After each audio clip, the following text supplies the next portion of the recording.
Good We're evening. back. We are here.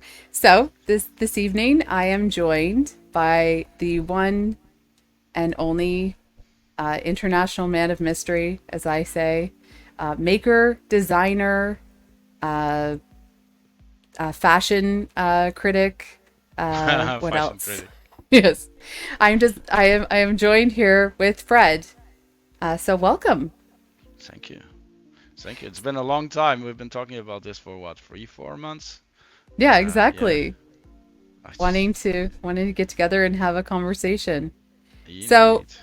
I'm going to start by first of all saying, tell us a little bit about yourself, where you're from, where you are, and what you do outside of the creative space. Yeah. Okay. So Fred, I live in the UK. And basically, 3D printing is my hobby. I work in IT, so in the crypto space. And that takes a big chunk of my day and night.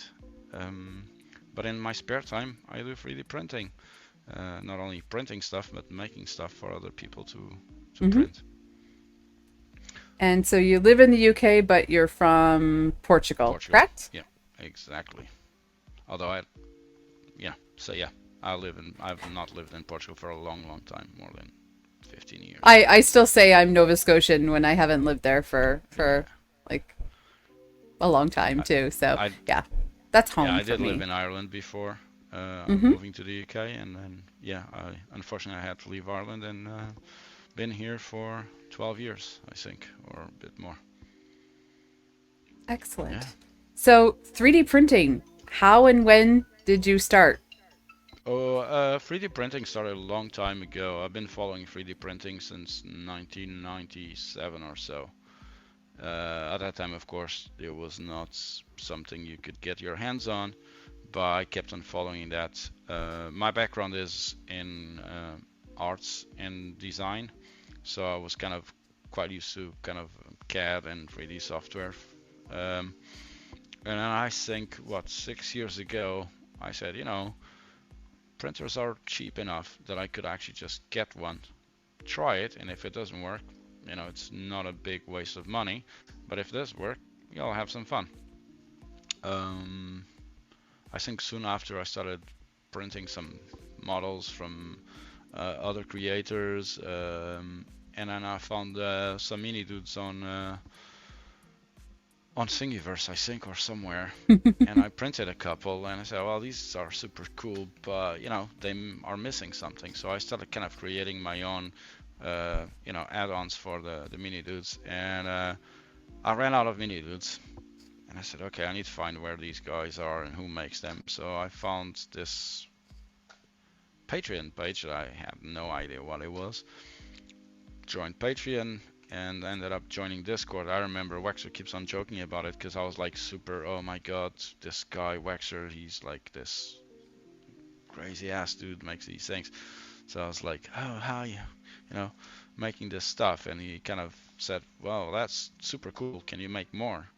And kind of as we kind of start talking more, I started making more dioramas and more content, and kind of it just evolved from there. And the last 4 years, I've been doing models for 3D printing, uh, So you were a mostly. bit of a Wexter fanboy. Uh, well, I think they're so easy to print, especially for people that are new into kind of FDM printing. That Hmm. they're a no-brainer. You get excited. And again, I'm kind of the nerd that likes to have those figurines, from the superheroes and movies and series, and they're not cheap. So with a 3D Yeah, printer, you can actually get your hands on some of that stuff. yeah. Um, I have a superhero here. It's yeah, Bob, Super Bob. Yeah. Super Bob, Um, and Super Jordan. see, yeah. Those are So the minis I have on hand. that makes it was a very simple way to get into something that was super cool, super easy to print, didn't have a lot of difficulty. And of course, being me that wanted to add complexity to it, I started doing my own dioramas. I actually got one here, which was one of my first dioramas. Oh, So kind of nice. at that time, I got his Oops. model, then kind of got the hammer somewhere on Thingiverse, got the shield somewhere else, and then I kind of made this base, and then all this was hand painted, and that Oh, was wow. how I started. Or even simpler than that, I've just made a wall for his Spider-Man. You That know, is that fun. that was how basic it was back, what, 5 years ago.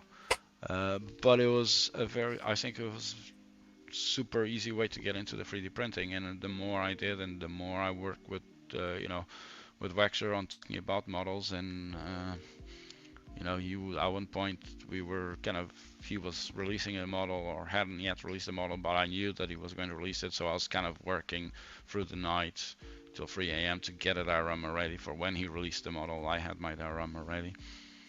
Yeah, and that's So, been. for the new Wexter Dragon, did you design the this too, or did you No, help with no, he did this? Oh, design okay. that, but Oh, oh, to he be did that. fair, Okay. I love the fact, and he's going to hate me for this, but I'm going to say it, because Crumpy and I both told Mm-hmm. him that we would love to have a dragon that we could put on a wall, Yes. because I wanted, when I saw his first dragon, and I'm not the kind of person that prints busts and stuff like that, but when I saw the dragon, I said, this is super cool, but I want it on a wall.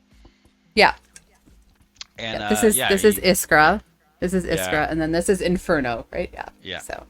So my So. idea at the time was to make that, and still want to do it. I'm just waiting for a printer to be available to print it big and put it on a wall. And I actually love the fact that everyone kind of is super excited about having the wall-mounted dragon, because they're super cool. Yeah, I'm gonna have a whole Yeah, family. I'm gonna have a yeah, whole family, and I might put one on my front door just because I live in a basement apartment, and there's like this little yeah, corridor to get to it, so it's kind of funny that it's like yeah. a dragon's No, there. and So that'll be I fun. think, like, I think one of the issues is, like, people like printing simple stuff that has minimal supports and don't have a lot of parts. And Waxer is able to deliver on that. Like, if I had to build a base, I already know, he knows it will be a, like, 20 parts base that would be super complex to print and assemble. So there's no real point in doing that, correct? So I will But probably do you something different. but you have done some things that are simpler now, Oh, with yes. your badges, that whole Yes. project. And I did grab a few, and of course Yeah. I have fun with the stormtroopers, so I did some colors. But Yeah. yeah, I grabbed this yesterday to print, and Yeah. these are I love the simplicity of the design, but also it's very precise. I think that's the word I Yeah. wanted to use. Yeah. So I've always wanted to do multicolor prints for a long time, and unfortunately, because I'm not the most talented person when it gets to like equipment and stuff, I did try using the Prusa MMU. It didn't work for me because I couldn't get it to work, and I can't be bothered, so I gave up on that. And when I got the X1 with the AMSs, I started playing around with it. And at one point, I have been doing batches for a long time, so I've done a lot Mm-hmm. of the expanse batches, what, 2 years ago or so. And at one point, I started making a couple, and I said, well, that's just cool. And I decided, of course, because I can't make life easier for myself, to do this 100 batch collection, where I would actually model 100 different batches from different things, from movies to games to other stuff, and then release that as a whole package. So that's where that Star Wars one comes along. And I wanted them to be, fully 3D printable, and a lot of them to be taking advantage of the AMS or MMU. Some of them Yeah. are So actually printable in multicolor, but you find that bamboo has like changed that for you. yeah, the guys, and you've heard this joke about, I've printed mostly gray because, again, when I'm doing a prop, like you can see the props here above me, Yeah. they're gray because I need to show the details on them. So they're not supposed to be painted most of the time in a light color so I can show the details. But actually, yeah, since I've got the bamboo with AMS, I've been doing a lot of color stuff. and that has been fun. You know, there is a problem where you start doing color stuff and you're always looking for the next filament that you need to print that stuff. Where I have some models, I did a poster. I'll show some examples, but I did a poster for Jaws movie, and it has Mm-hmm. 12 colors, and I still haven't found all of the blues that I need to print that poster. But yeah, it's super fun, and also it changed the way I do models for multi-material. A lot of the Mm-hmm. times, and this is something I've learned with Waxer, a lot of people do models, but they're not really made for multi-material, where people have to go in and paint the models. Yeah. My Yeah. models, you don't need to paint them. They come in all split like Waxer Minis do when they're for multi-material, which is a little bit more trouble, but it makes life easier for everyone else. Mm-hmm. So you just assign colors to each part, and that's it. And they print much better. So that's something I also changed the way I make these things. And I've been learning new tools and new processes. Even Waxer and I have been working or have been talking with HueForge for what, 3-4 months now. And Yeah. even before it was released, we were working on multi-material stuff and kind of evaluating what they were doing. And it's super cool to see that kind of stuff. Yeah. I love what Steve is doing with that. Yeah. Yep. If anyone doesn't know what HueForge is, we actually have a video from a Z and Z interview. We broke the story of HueForge, Austin and I, with our Z and Z episode. And yeah, this is just, it's incredible that this is, Yes. this is what, 5 colors, I think, of filament to make Yeah. something so beautiful. So, and so you're doing some interesting things. I guess we'll start talking about Monolith in a minute, but you're doing some interesting things where people might have done lithophanes, and Yes. you're using HueForge to make the backdrops to things. Yeah, so I've done again, as I said, having when we're looking at multi-material and also looking at gradients and colors, correct? Like Steve's stuff, he reached out on Twitter. He said, "Oh, I have some cool stuff that I'm doing."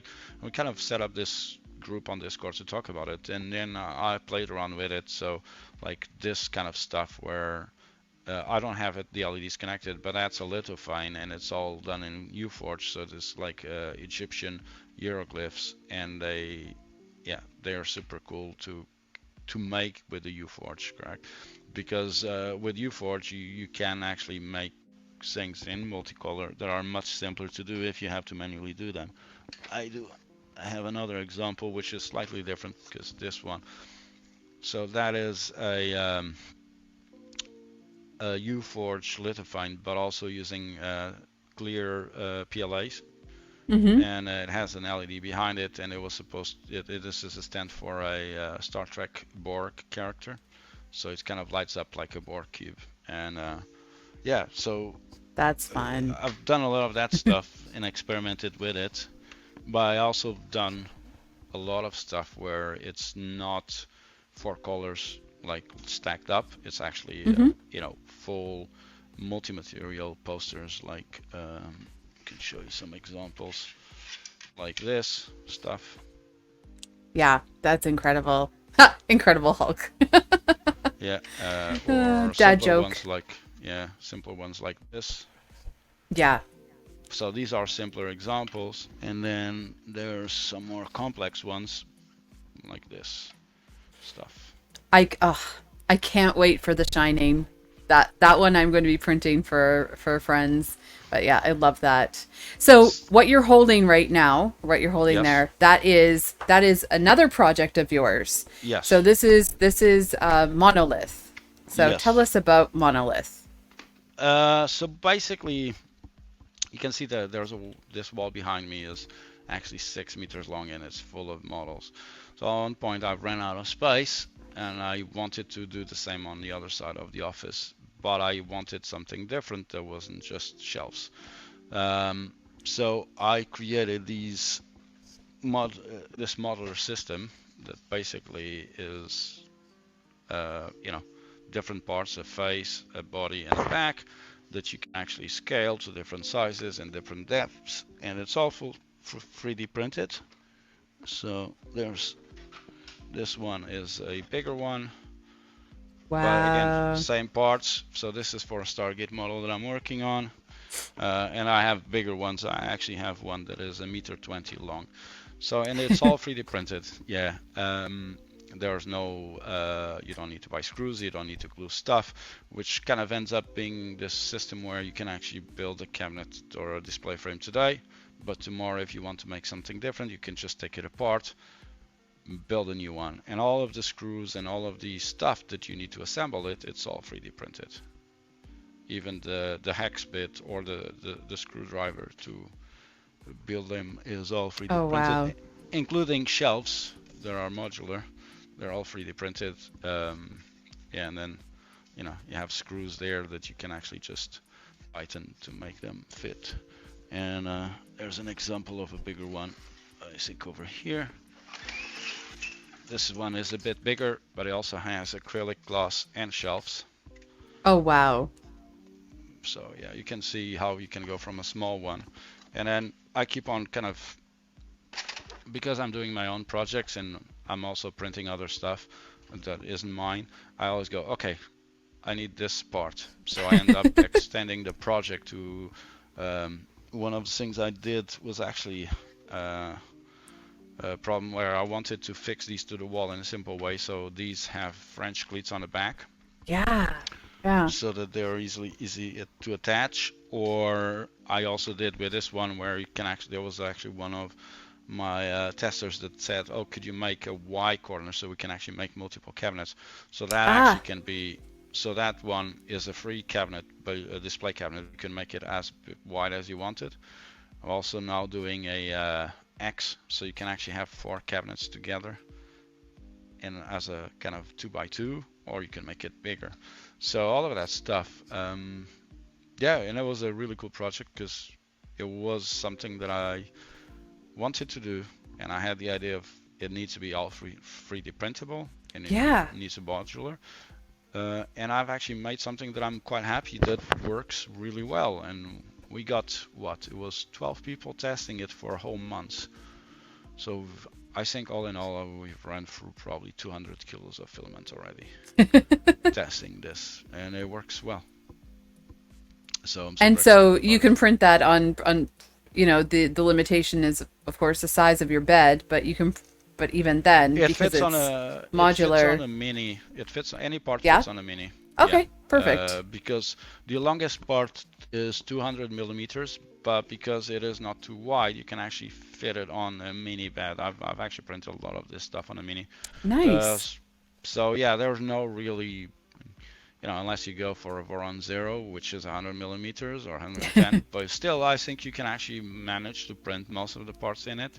It is quite easy to print. Doesn't need supports, so you can print 95% of the parts without support. So the Only people if you. that were test printing for you, how did you meet them? Uh, some of them were my patrons. Some of Mm-hmm. them were people that saw what I was doing and asked me, hey, it's interesting. Can I help out? And I said, sure, but this will involve that you actually spend the time and some money on the prints, and in return, we'll have access to the files. But it was really, really, really good because a lot of people gave a lot of feedback. I had, I was one of my patrons that was super helpful, Thomas. He reviewed documentation because there's a full manual with how all of the instructions on how to build it, how to measure it, how to assemble all of the parts, all the naming convention, and they were really helpful in helping me get that nailed down. Even the feedback on some of the parts, like I think it was the front of it, it was Mm-hmm. strong, but they felt it wasn't as strong as the other parts. Okay. So after having everything finished, we had to go back and redo the whole of the front, just as though they were happy that that part was strong enough to be at the same level as the others. Which caused me some issues because nowadays some of my older cabinets don't work with my newer parts. But that's just a me problem, not a project problem. Yeah. So it was super good to have all of those people help, and yeah, I'm super happy with how it gone, and it is a project that I keep on pushing forward with new parts every day. So you mentioned you have a Patreon. Hmm. So how do you handle requests, or how do you work with your community to keep your patrons interested and involved, and how do you attract new patrons? Well, okay, let's split that in bits.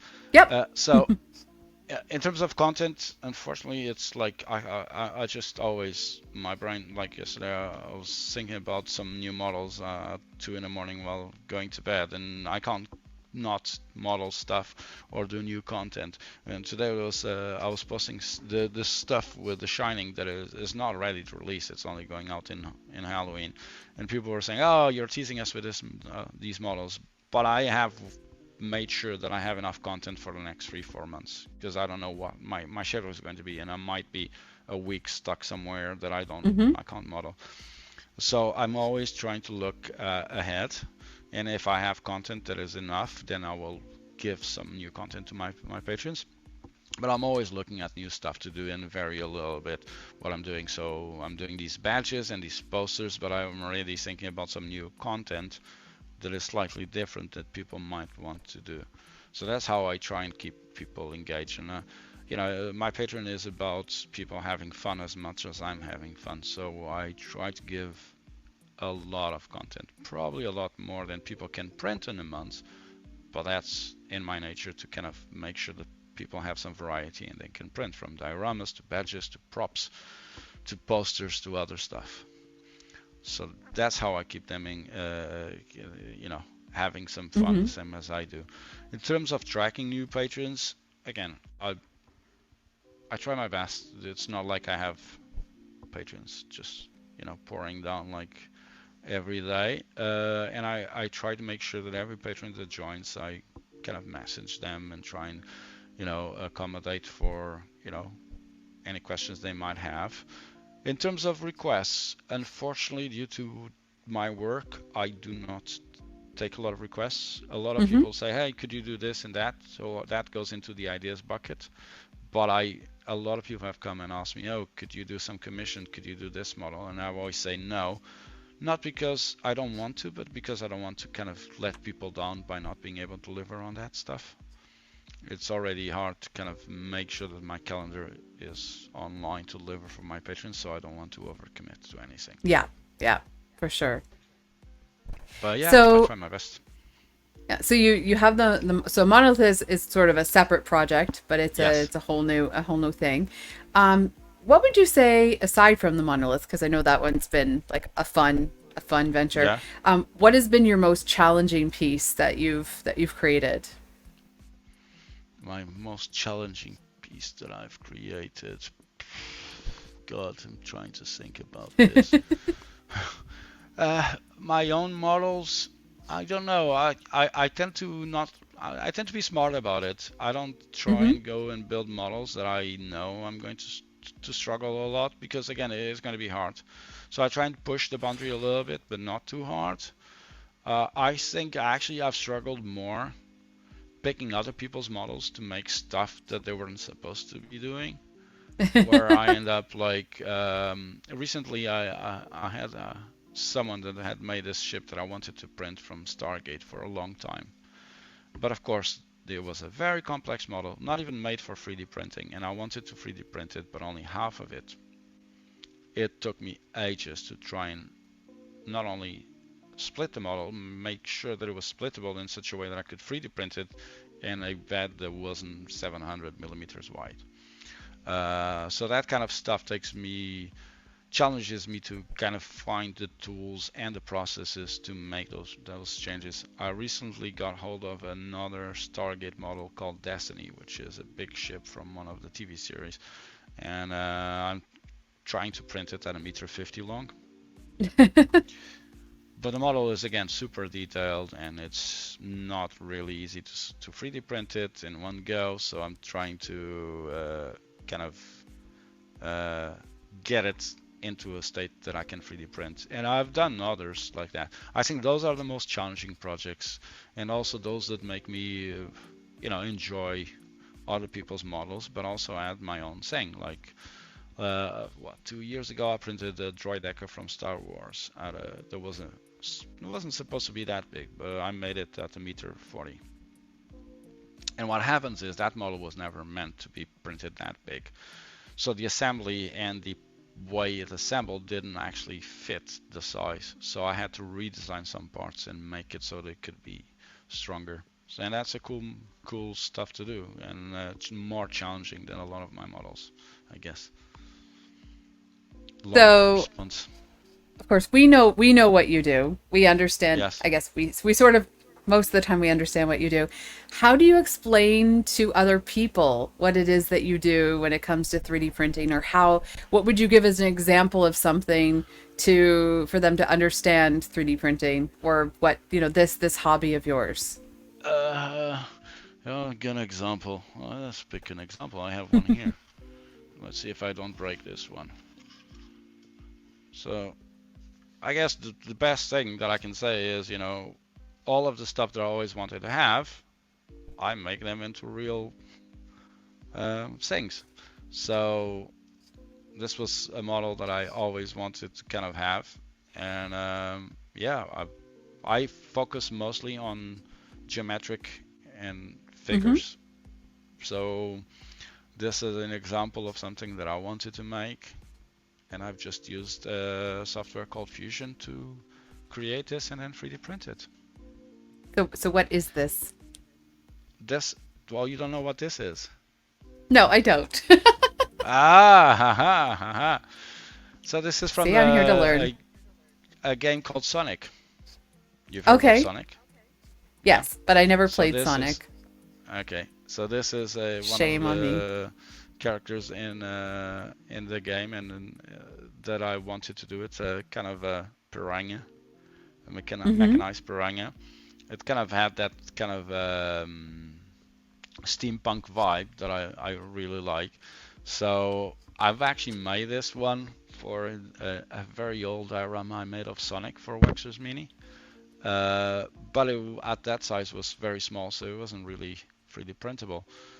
But I still had that thing where I wanted to make it, and I think this took me 3 years to go from that time to actually, Wow. you know, understand how to make the model better for so they could be 3D printed. Yeah. So this is the kind of stuff I do. I kind of pick models and create them in such a way that they're printable. I'll give you another example, probably something you might know. I'm not sure if you've ever seen the Marvel series called Moon Knight. Oh, nice. So that's a Wexer Wow. Mini, and then I did. This is actually 2D printed. It might surprise some people that they're still. And then I've just made the base and Oh, those that's things. fun. Right. So it's So things this that is the you kind of wanted stuff. to, yeah. Yeah, stuff that I always like to have, even if they're not my stuff, correct? Like I like, oh, is this like an example of something? When I started kind of doing props, these two were so I'm not sure if you know of 3D bench, 3D workbench, but he did a Mm-hmm. lot of stuff with guns and stuff and weapons for props. So I made these grenades, and they were super cool because they taught me how to work with heart shapes.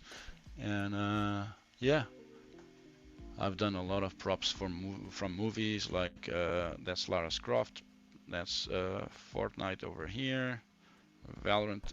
I think that's Valorant over there, and then over there, that's Pac-Man. Pac-Man, yeah. Super Mario behind me there. Yeah, and you've got all the badges in the background Yeah, there yeah, too. yeah, yeah, So, yeah. Tetris. There's yeah. Tetris also there. Oh, I love the Tetris one. I am going to Yeah. I'm going to use all my muted polyteras to do that one for sure, because I love what you did with that. So, Yeah. So mostly is about the stuff that as a kid or even nowadays that I think I want to have that thing, and how can I get it with 3D printing? And most of the times, if it's not available or I don't like what is available, I'll just make it what and I share like it with about everyone. y- what I like about you is that you do have a style.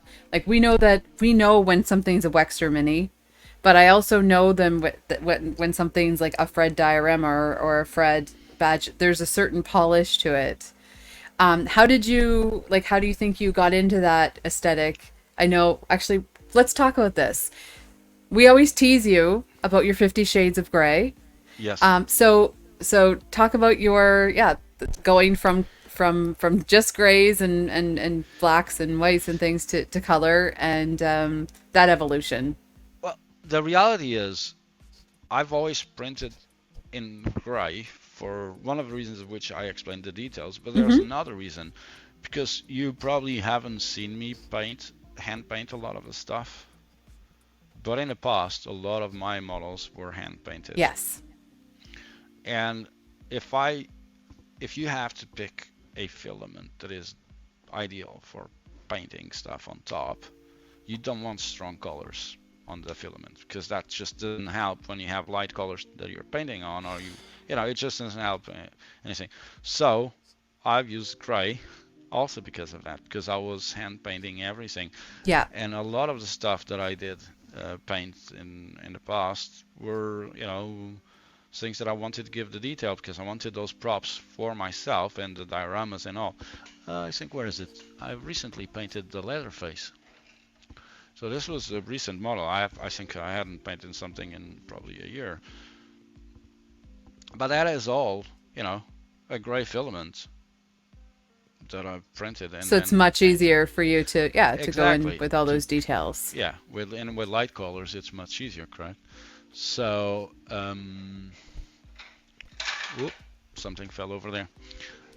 So On my stream. I'm the one who's supposed to drop things, just so you know. yeah, no, So sometimes it's really hard with the wall behind me. There's so much stuff that some of them fell apart. Uh, and that's why you'll but never have a cat. no, no cats, thank you. Even dogs sometimes in here. It's just no animals in the office because it's just too dangerous. But so that's why I went to grays, correct? Nowadays with the badges and the multi-materials, a lot of I end up splitting. One of the printer just does multi-material badges and other stuff, and the other one just prints models in not gray nowadays. It's kind of a more light khaki beige. Uh, just because again, when I'm printing volume and quantity without worrying about the coloring, that's my go-to colors to make it easier and always consistent, correct? When you look at some of the stuff, if I push something that is in that colors, people know, okay, well, that's his models. The question you were asking about that kind of simplicity, it's very simple. It actually isn't a trick. It's just the fact that I'm so bad at it that I can't do anything organic. So I focus on more kind of non-organic forms and shapes, which means kind of my dioramas are a little bit more, you know, kind of non-organic than a lot of other people. So they're more recognizable because they're basic. I guess that's how I would put it. While Waxer can actually use ZBrush and do some awesome cool stuff. He tried teaching me about it, but I was really bad at it. So, why force it? Just do whatever you're good at or not as bad at. And yeah, I enjoy it. Even being squared, sometimes they're good. Yes, we're seeing comments. They're far from basic. Yeah, I agree. They Yes. are far from basic. Okay. But there's a certain polish to it that I really Yeah. appreciate the aesthetic. And the more I have friends that like get to know friends that design things, I do see what I'm slicing and what I'm printing that like they're different styles, and Yeah. it's something I appreciate because it's not something I do well. Now, the reality is there's a couple things that we need to not forget. When people are printing stuff, they, if you're making a model that is for 3D printing, make it in such a way that is easy to print, correct? And that is made for Yes. 3D printing. A lot of the times, it's a really hard battle between making something that looks nice and making something that prints easily. And I end up in a situation where I look at a model and say, okay, I need to split this in multiple parts so that it's easy to print. Of course, that means more parts, and people go like, oh, it has 20 parts, 30 parts, 100 parts. But you can't have both ways. You can't Yeah. not have supports and also, not have multiple parts. And on top of that, when you're trying to make stuff that has to be put together, it needs to be precise. You can't have just like, things that aren't tight and fit well. So it's a hard balance, and it's something that I've with my dioramas. Yeah, you end up having dioramas that have 20, 30 parts. So do you find Uh, that the some of the new technology, like in the slicers and also in the printers themselves, the advancement in the printers themselves, has that helped? Do you think that helps the average person be able to do I more think challenging so. things? I actually think so. I'm quite curious to see how the mindset changes, and probably we need to give it a little bit more time, especially with tree supports. I think it's been a massive change, and I see more and more and more, which is quite interesting. See people print stuff that needs supports, and you go, "Yeah, look at this! It looks really cool," and they're not complaining about having tree supports No, because they fail I last. They are easy to yeah. remove. While in the past, actually, I was just looking on the comments. Onu was there. I remember Onu printing these massive dragons that had hundreds and hundreds of grams of support, and I loved seeing those things being printed, correct? But it But wasn't you're for in everyone. there with you're in there with the tweezers and you're for Yeah, this, yeah, I did the not only did I do the organic supports or the tree supports, I did the smart supports. yeah, So it surrounded the, surrounded the yeah, horns, and so I had it just peeled right off. It yeah, was incredible that I was able to do that. So yeah. But I that was guess exciting. that also is also a part of the experience that people have in the 3D printing. Because I was always looking for those models that I really wanted to print because it was part of my idea of what stuff I wanted to have. I ended Yes. up in places like Gambody where you buy a model and they are probably 150 parts, and a lot of them have supports and they're not easy to print, correct? But Yeah. that's not the norm. The norm. So I think nowadays, yes, the slicers have become so much better that supports are not a biggie anymore. And I hope that in 6, 7 months we will see people more used to and happy with having some supports.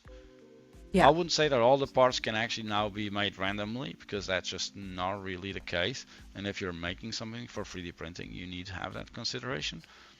But it probably will help make some models easier to print and make them less kind of complex to print. So this evening on Z and Z, we're actually going to be talking about something that someone brought up, and I'm going to ask you about it because I Hmm. think that you found a good balance. But we're actually talking about 3D printing burnout.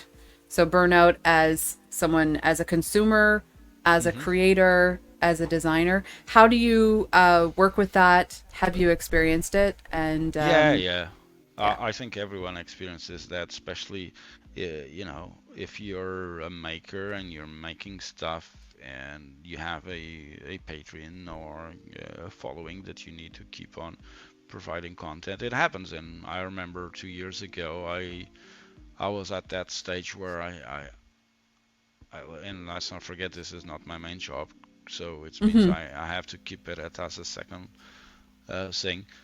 Where I said I can't keep doing it. I will deliver whatever I can deliver when I can deliver, and if you want to be supporting me, fine. But what I've learned is that because 3D printing is my relax area and time, what I've learned to do is I create my models, but I make sure that I have enough content for my patrons and for the community. And then I kind of do a break and go and do something in 3D printing that isn't mine and do something different. And then yeah, push myself into kind of doing something cool. I remember at one point it took me 4 months to print a model that I wanted to print. And it was actually a long process, but it was super fun, and it was a challenge I made myself. And it wasn't a burnout because you know, I was doing it as a okay, let's relax from all the other stuff that I'm doing. So I think a lot of the times it's just about finding that balance between what you're forced to do and the things that you want to do, and then never push yourself too far on each extreme. So if you can find that balance between what you need to do and what you would like to do, just do it. You know, just for fun. yeah, YOLO it, I yeah. guess. So yeah, so this is sort of your hobby slash side project. I think you're Yes. someone who you don't really rest on doing just one thing anyway. But do you have a dream project? I mean, Monolith is pretty neat. But do you have a dream project that would In terms of 3D printing, change I have things? Yeah.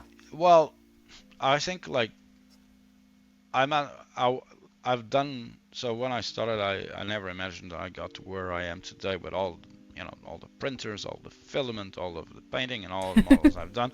Awesome patrons that I have, and awesome people and friends that I know. Uh, so I'm quite happy with all of that. I don't have a lot more. I've got to the point where I've actually ordered a printer yesterday just to make sure I can actually cope with the stuff that I'm doing. But I'm really happy with what I have. I think the only thing always said, and we started this when we started talking, I said that I had that company that I worked with had a massive xenomorph at the door.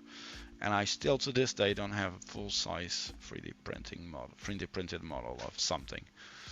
So I think that's the only thing that I haven't ticked the box yet. I Mm-hmm. do have already got some models. I have a full-size, life-size Iron Patriot model. I've been trying to scale it to size and see if I want to print it, but I still, yeah, that's the only thing that I haven't done is a full-size model of a figurine, a suit or something that I really wanted to do. Other than that, yeah, I have a couple of, again, models from my past, from my childhood, from the movies and series that I really want to do, and I will keep on doing those to kind of fill up my office space until I need to move to a bigger space, I guess. Or But print a new one. yeah, I one of the things, and you were talking about burnout, and I always, every time I kind of feel a little bit like bored, don't know what to do, I always go and watch Adam Savage videos, and he's like, yeah, at another level. And he's also the kind of person that always motivates me to say, oh man, I would love to have that piece that he has. And of course, I'm not going to buy an original. And of course, I'm not going to have access to some of the models he had from the past, but I can make my own stuff. So every time I'm in a kind of a not good mood or I'm not happy with something, just go and watch an Adam Savage movie. He's a video. He's always like 120, always excited about everything, Yeah. and it just change your mindset. And it always goes, okay, I want to have like one of my current projects that I want to do, and is I want to print an X-wing in in the size that it was used in the movies. Oh, wow. Okay. Because Adam Savage went out to a company called Prop Store, and they Mm-hmm. were showing a hero size X-wing, and I want to have one in my wall.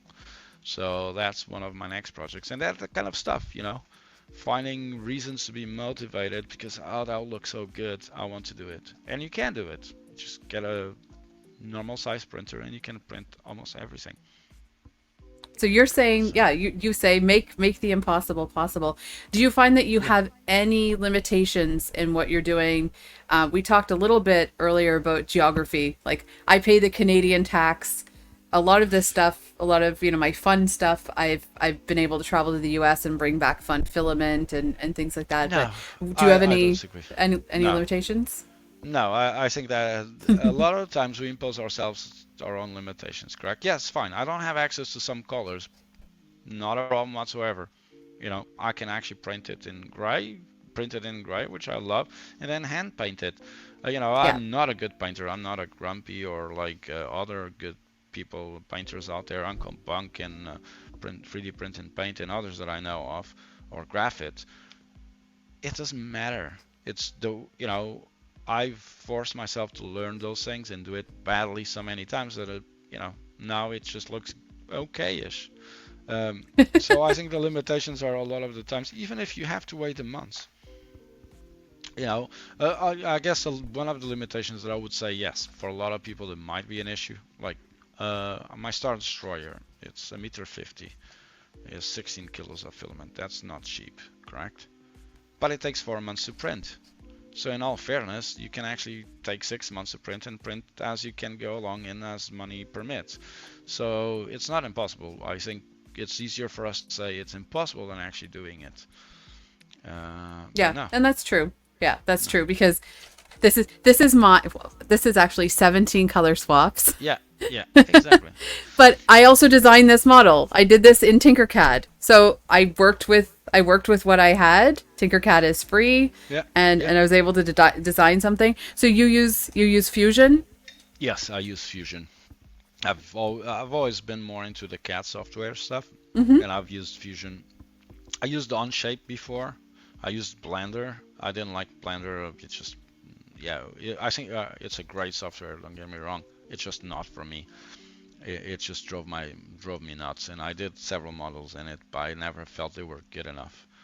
Then I did Onshape, which is okay-ish, but it was a bit not really as powerful as I wanted it. And then I ended up trying Fusion, and yeah, it's been God 4.5 years that I've been using Fusion, almost probably 24/7. If I'm not using Fusion, I'm thinking about something with Fusion. And even yesterday, I was talking with Nando about something that I've discovered in Fusion that is crazy impressive. So Yeah, yeah, Nando's actually someone that I want to have a conversation with soon. There's yeah, we have a lot of really interesting people in even our small area of the bigger community, and I love to hear people's stories and learn from them too. And yeah. that's yeah, I think that's one Nando's thing at a that I've really enjoyed. Yeah. very different Yeah. level. He's like his models are super good. Like some of his weapons that kind of you can just take them apart and put them back together with accessories and all that Yeah, stuff. All of his and the knowledge. clips. Yeah, yeah, Yeah. yeah. The Oh, clips. it's just So and again, he's a master of fusion. He does some stuff in fusion that I have no clue how he does it, but I put it onto Magic and don't put it to kind of the fusion itself. Um, but yeah, it is a great software, like any other software. If mhm. you use it long enough, you become good at it. And I've used it for almost everything. I think sometimes like I said, Waxer taught me a little bit of ZBrush. I just felt like ZBrush was way too expensive for what I was doing. But yeah, I did some kind of texturing on some stuff, which is really good. Which now you can also do with Nomad sculpting. So Mhm. Yeah, I think that's something that a lot of people don't realize too. Some people want to, I mean, there's a lot of people that get into a hobby and they want to jump right in. And like yeah, I see some people and, they love to put an entire budget into, okay, I'm going yeah, to have a resin printer, I'm going to have FDM, I'm going to get the newest this, that, and the other thing. yeah, But I think, yeah, dipping your toes in and yeah, seeing what works for you best that's yeah. another way Uh, to avoid burnout too. I think that was goes back to what are the limitations. And I remember when I started painting stuff by hand, and I wanted to paint models, and bottles of paint are like cheap, they're like 3-4 pounds, but okay, that's fine when you talk about one or two. When you get to hundreds, it becomes very expensive, and all the brushes and all the materials and everything, and I couldn't justify buying all of that stuff at once, and it would be stupid to do that. So what I started doing is, okay, I knew that every month I wanted release for models. So I had a list of the models I wanted to do. I knew which colors I needed, and every week I would go off and buy 4 bottles of each color that I needed for Yes. that model. And after what, a couple of years, God, I have probably what 200 bottles of different colors and stuff. Hmm. But again, I didn't spend the money all at once because I couldn't afford to at that time to spend that money, and because it's not just the paint, and then it's the brushes, and then it's the 3D printing and the filament. Even filaments nowadays, and I make a rule where I try and separate the 3D printing budget from any household budget to make sure that I have different, budgets. And if I can't, I can't. If I Yeah. if I can't buy it, I won't buy it, and that is it. And that also is a thing that helps you kind of put your mindset about what you're doing, correct? And it's wrong for people to go and say, "Oh, I want a $1,300 printer," when it can actually do the same with a 150 to get That's started. Yeah, exactly. Even what you're telling me that you can print the monolith on the mini, like that's yeah. Some of my best prints are done on, still that I have in this office, were done with Creality printers, and no matter who comes and says that they're not, I have some of my best prints done on Crealities. And I have some done in not great filament. It is fine, and I think it's just don't put that you need everything to do it.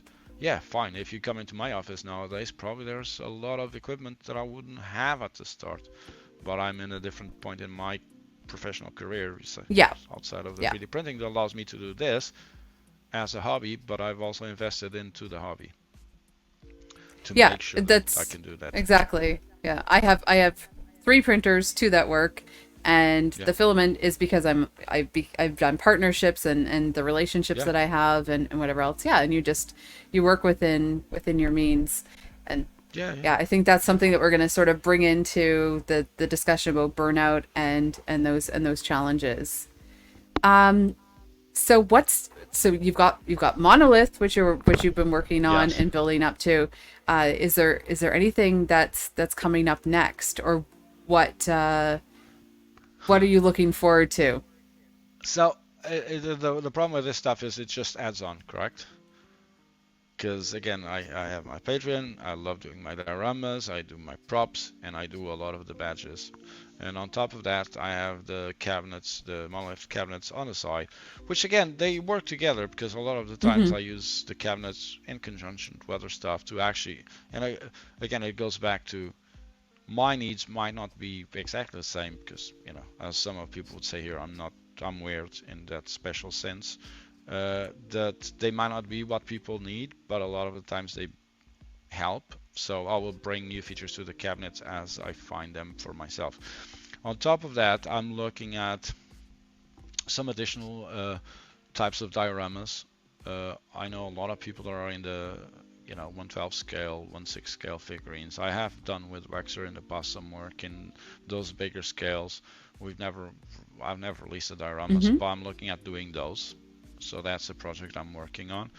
I'm also looking at doing some variations on the kind of multicolor, what I call the posters, those things like the shining. I know a lot of people do the HueForge, and it's super cool because with 4, 5 colors swaps, you can do some stuff. Uh, but I want to push it a little, the boundaries of what you can do with multicolor. So I'm looking at stuff that is a variation of posters and that might include LED, LEDs, and different prints. So that's something I'm playing with, and also looking at doing some more complex multicolor projects that I haven't yet figured out how to do. So that's a bit of the stuff that I'm working on. And then whatever comes along, I don't know. Mm-hmm. The monolith came out of something that I wanted to do, and it was a long ass project, but it was good. So I don't know. Maybe I'll be doing Yeah. something else completely random tomorrow. Um, So we can find you. I'm going to make sure all the links are below, and people in live chat have all the different links to where to find you. mhm. And if not, become a patron of Wex and come in the Discord. Yep. You'll find And us we're there. hanging out there. We're hanging out there. Yeah, we have Indeed. an interesting group of people, and like I said, it's now a year now that I've been a part of that group, and some of the greatest people, including you. So I really want to thank you for joining me today, and I look forward to seeing what else comes, and thank you We'll see. um, for everything that you've done to sort of support me as I'm traipsing along here. So, Yeah, it's all good. Glad to be here. And again, as I said to you several times, it's something that if you feel like you want to do, you should do it. And I think people need to push their boundaries and make an effort to do the things that they really kind of feel like they should be doing. So excellent. Well, always thank happy to you. support. Well, thank you. Merci beaucoup. À ce pas qu'on sait, parlez-vous de fromage?